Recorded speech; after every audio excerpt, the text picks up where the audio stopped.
भानपुर गांव एक ऐसा गांव था जहां दिन भर गांव आवाजों और ठाकों से गूंजता रहता था। गांव में रोज बाजार भरता, लोग अपने अपने कारोबार में व्यस्त रहते। कोई फल फ्रूट बेचता तो कोई मिठाई। हमेशा चिल्लम चिल्ली, पर इतनी चहल पहल के पीछे एक गहरा राज छुपा हुआ था। गांव में जैसे ही सूरज डूबता, शाम के 7 बजे गांव में शांति छा जाती, मानो गांव में कोई रहता ही न हो, एकदम वीरान।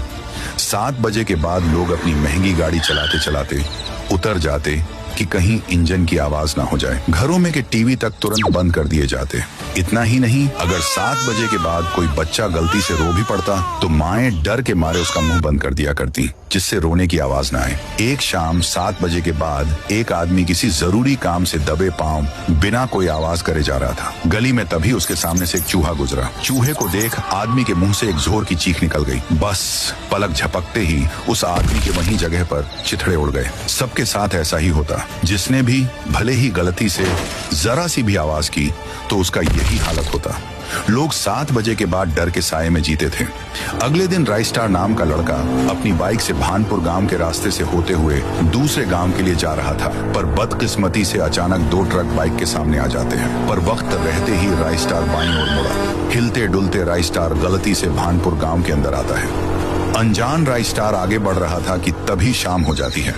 चारों तरफ से सिर्फ एक ही आवाज गूंज रही थी, कृपया सारे लोग कदम भी फूंक फूंक कर रखिए, जरा सी भी आवाज आपकी मौत की कारण बन सकती है। 7 बजने में कुछ ही मिनट बाकी है। तभी राइस्टार देखता है कि बाजू से एक आदमी राइस्टार के सामने सफेद कार खड़ी करके उसमें से उतरता है और कार को धक्के मारते हुए कार को आगे बढ़ा रहा। उस आदमी ने जैसे ही कार पार्क की, राइस्टार हैरानी से बाइक से उतर के उस आदमी के पास चला जाता है और उसे कहने लगता है, अरे भाई, मुझे एक बात बताओ कि तुम गाड़ी चलाते चलाते अचानक धक्के मारने क्यों लगे थे? क्या तुम्हारी गाड़ी खराब हो गई है? और ये जो सब लोग दबे पांव चल रहे हैं, ये अजीब सी खामोशी और फुसफुसाहट क्या है? वो आदमी पसीने में भीगा हुआ था। उसने घबरा कर कहा, तुम्हें अगर अपनी जान प्यारी है और मरना नहीं है तो अपना मुंह बंद रखो। 7 बजने को केवल 2 मिनट ही रह गए हैं बस। तुम दूसरे गाँव के लगते हो, इसलिए अनजान हो। चलो मेरे घर में जल्दी से, पर याद रखना अंदर जाकर जरा सी भी आवाज मत करना, वरना हमारी खैर नहीं। राइस्टार को कुछ समझ नहीं आया, पर उस आदमी की आंखों में खौफ देखकर वो चुपचाप उसके पीछे पीछे उसके घर के अंदर चला गया। अंदर राइस्टार ने पूछा, अरे अब बता भी दो कि तुम लोग इतना डरे हुए क्यों हो?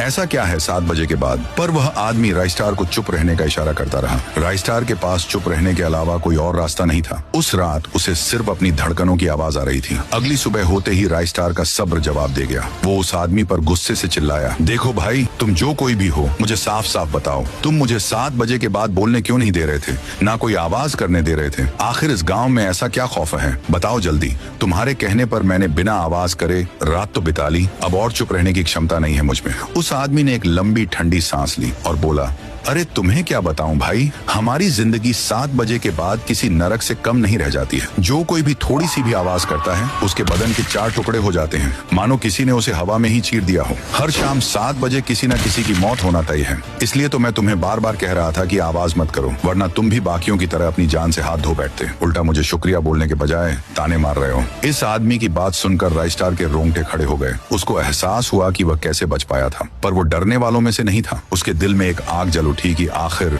इस दहशत के पीछे राज क्या है। उसने फैसला किया कि वो इस डर का सामना करेगा। राइस्टार गांव के बाहर आकर 2 सबसे ताकतवर और बड़े बड़े स्पीकर लगाने लगा। राइस्टार ने वो स्पीकर्स सारे गांव के हर घर की छत पर, हर ऊंचे पेड़ पर और टावर पर लगा दिए और उन सबको एक साथ जोड़ दिया। शाम हुई, 7 बज गए। गांव में मौत का सन्नाटा छा गया, पर राइस्टार ने लगाए हुए स्पीकर भी अपना कारनामा शुरू कर देते हैं। कान फाड़ देने वाली भयानक आवाजों से पूरा भानपुर गांव गूंज उठा। अभी अचानक आसमान में काली बिजली के साथ थूम थूम बहुत तेज गुस्से में गांव के बीचों बीच उतर आया। उसकी आंखें आवाज को सुन उसके कानों में से खून निकल रहा था। थूम थूम चिल्लाया, नहीं छोड़ूंगा, नहीं छोड़ूंगा किसी को। किसको मारूं, कैसे मारूं? बंद करो ये आवाज, मेरे कान फट जाएंगे, मैं पूरे गांव को ही उजाड़ कर रख दूंगा। वो दर्द से तड़प रहा था। तभी राइस्टार हिम्मत करके उसके सामने आता है। थूम थूम उसे कांपती आवाज में कहता है, ये खरगोश के तू कोई भी हो, जल्दी से आवाज बंद करवा, वरना तुझे कच्चा चबा दूंगा। फिर राइस्टार बोला, अच्छा तो तू ही वही है वो जो 7 बजे के बाद आवाज करने पर मासूमों की जान ले लेता है। बता ऐसा क्यों करता है? क्या दुश्मनी है तेरी इन लोगों से? थूंग थूंग चीख कर बोला, ए चला जा यहाँ से, पहले ही मेरा दिमाग खराब हो रहा है इस शोर से। मैं तुझे क्यों बताऊं, दफा हो जा। तुझे बता के मैं क्या करूंगा, तू क्या ही कर लेगा। बस मेरी पावर काम करने लगे, एक एक को चुन चुन के मारूंगा। राइस्टार स्पीकर का रिमोट हाथ में पकड़े हुए कहता है, अगर तूने सच नहीं बताया तो जिसमें से ये आवाज आ रही है उस स्पीकर की आवाज और बढ़ा दूंगा, इतनी बढ़ा दूंगा कि तेरे वजूद के ही चिथड़े उड़ जाएंगे। बहुत बोल रहा था ना कि क्या कर लेगा, देख मैं ये कर लूंगा, चल अब जल्दी मुंह खोल। थूंग थूंग दर्द से कांप गया। नहीं नहीं मुझे माफ कर दो, स्पीकर की आवाज मत बढ़ाना। मैं सब बताता हूँ कि मैं आवाज करने पर लोगों की जान क्यों लेता हूँ। थूंग थूंग जमीन पर घुटनों के बल बैठ गया। दरअसल मेरा नाम थूंग थूंग है, मैं इस गांव का नहीं था। मैं यहाँ JEE का एग्जाम देने के लिए रहने में के लिए कमरे की तलाश करते हुए इस गांव आया था। एक रूम मुझे मिल भी गया। कल मेरा एग्जाम था, इसलिए मैं रात को अपने कमरे में बैठकर पढ़ रहा था। मेरे लिए वो इम्तिहान मेरी जिंदगी था। पर मेरे रूम के बाहर गांव के सरपंच के कुछ गुंडे बेटे नशे की हालत में गाने की आवाज फौल बढ़ाकर नाच रहे थे, गालियां बक रहे थे। मुझे उनकी गानों के आवाज से पढ़ने में डिस्टर्ब हो रहा था। मैं बस उनके पास गया और उनसे मिन्नत की, भाई प्लीज आवाज कम कर लो यार, कल मेरा पेपर है, मेरी जिंदगी का सवाल है, मुझे तुम्हारे आवाज से डिस्टर्बेंस हो रही है। पर वो जानवर, उन्होंने मेरी एक न सुनी, उल्टा मुझे ही गाली बकने लगे। देख रहे बिडू, लोग आज तक अपुन से किसी ने सर उठा के भी बात नहीं करी, और ये पढ़ाकू बंदर जैसा दिखने वाला लड़का अपुन को ज्ञान पेल रहा है और हमारी पार्टी को खराब कर दे लिए है इसने। बेटा कल मिल तू, तुझे बताता हूँ अपुन की हट के लिए। अब उसने जैसा कहा था वैसा ही हुआ। उन्होंने मुझे घर से पकड़कर गांव के बीच में लेकर आए। वहां लोगों की सभा बिठाई गई। फिर सरपंच के बेटे ने मुझ पर झूठा इल्जाम डाला।